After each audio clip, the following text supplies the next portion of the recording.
Today we're looking at wordplay concerning playing with words. It's in 1 Timothy chapter 1 verse 8, but we need to read a bunch of context before we get to it because like most things, apart from its context, this would be easy to miss the main point thereof. So I'm going to read verses 3 through 4 from chapter 1 from the ESV, followed by verses 5 through 7. As I urged you when I was going to Macedonia, remain at Ephesus so that you may charge certain persons not to teach any different doctrine, nor to devote themselves to myths and endless genealogies, which promote speculations rather than the stewardship from God that is by faith. The aim of our charge is love that issues from a pure heart and a good conscience and a sincere faith. Certain persons, by swerving from these, have wandered away into vain discussion, desiring to be teachers of the law without understanding either what they are saying or the things about which they make confident assertions. That brings us to our verse. Let's take a look at verse 8. Now we know that the law is good if one uses it lawfully. So there's a great play on words here in verse 8. Let's take a look at it in Greek. Oidemen de hoti kalos honomos, ean tis auto nomimos kretai.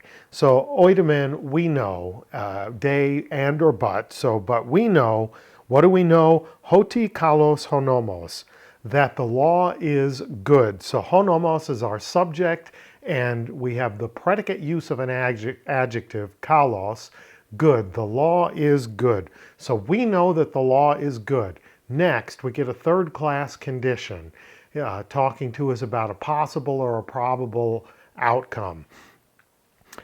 So, heian tis auto nomimos kretai. If, heian, if tis, anyone or someone, should use it, kretai, it, auto, and then we get this fantastic adverb, nomimos, lawfully. So what is good? Honomos. If it's used how? Nomimos, lawfully. So the law, nomos, is good if it's used, nomimos, lawfully. Great play on words from Paul, and he's making this fantastic qualification. But is he saying that the way you use the law can make it not good, or to use Orwell's phrase from '84, to make it ungood? I don't think that's what he's saying. I think he's saying that the way it's employed is affected by the intent or the purpose or even the competence of the person employing it. If we go back to all that context that we read in verses 3 through 7, their purpose, their intention, and how they use it can have an effect on what it does to people, but it can't have an effect on what the words say unless, of course, they literally change the words. So, oidemen, hoti kalos honomos, we know that the law is good. As long as the law says what it says, it's still good. But if it's used in an unlawful way, then it becomes problematic. What does that mean in an unlawful way? Well, nomimos means in accordance with law or in accordance with the rules or in a way that something is intended to be used, right? Because nomos can mean the sort of the standard, the standard practice. On the moon, when they took pictures of the stones and samples on the moon, they put something next to it called a gnomon. And the full name of it is called a photonomon. And it had distinct sizes and shapes and patterns on it and gradations from white to black through the shades of gray, so that they had a known standard against which to adjust the pictures when they got back to Earth, because it was film cameras, and they had to adjust the development so that they could accurately capture what things looked like there on the moon. A photonomon right? It's the standard by which they would judge the pictures and adjust the coloring and the lighting and the white balance, etc., etc. So nomimos, lawfully, as it's intended, according to the rule, according to the standard.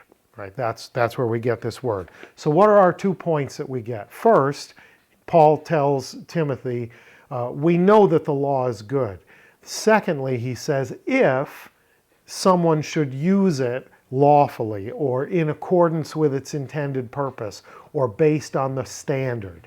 The people that he wrote about earlier who were twisting things up around genealogies and who was more closely related to whom and why that meant they had more authority and more favor and all kinds of nonsense was not what it was intended for, was not lawfully, rather it was with an agenda and with a purpose.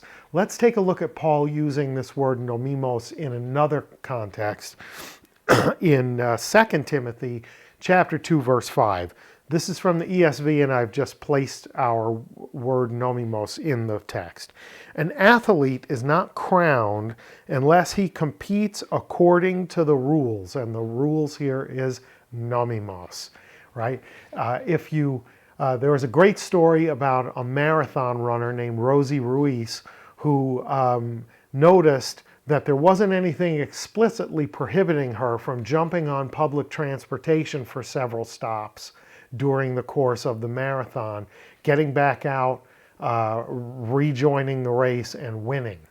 But see, it turns out that that is not competing according to the nomimos, according to the spirit intended in running marathon races. So she was disqualified, right? You can't wear the crown if you threw the rules out the window and did your own thing.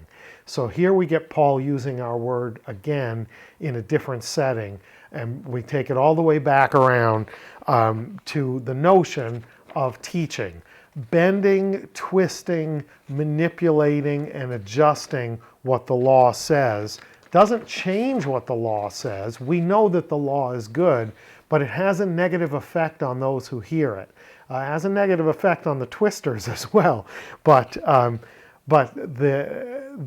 bad intentions corrupt the outcome. It spoils the thing that is good. So you can't change the law, but you can have a spoiling effect on it by twisting it and using it in sort of a mercenary way with a purpose. So in 1984, Orwell says that in the newspeak, you wouldn't directly call something bad, rather you would call it ungood. And if something was really bad, you would say that it was double ungood. And I always loved that part of that novel. So that's what we're looking at here. The law is good, but if you twist it and make it say something for your purposes, if you take it out of context and manipulate people with it, it's not just ungood, it's double ungood. Hope that was good for you today and not ungood. And if it was, please like, share, subscribe. Leave me something in the comments to know what you thought. And until next time, Karis Kai Reina Humine, grace and peace to you.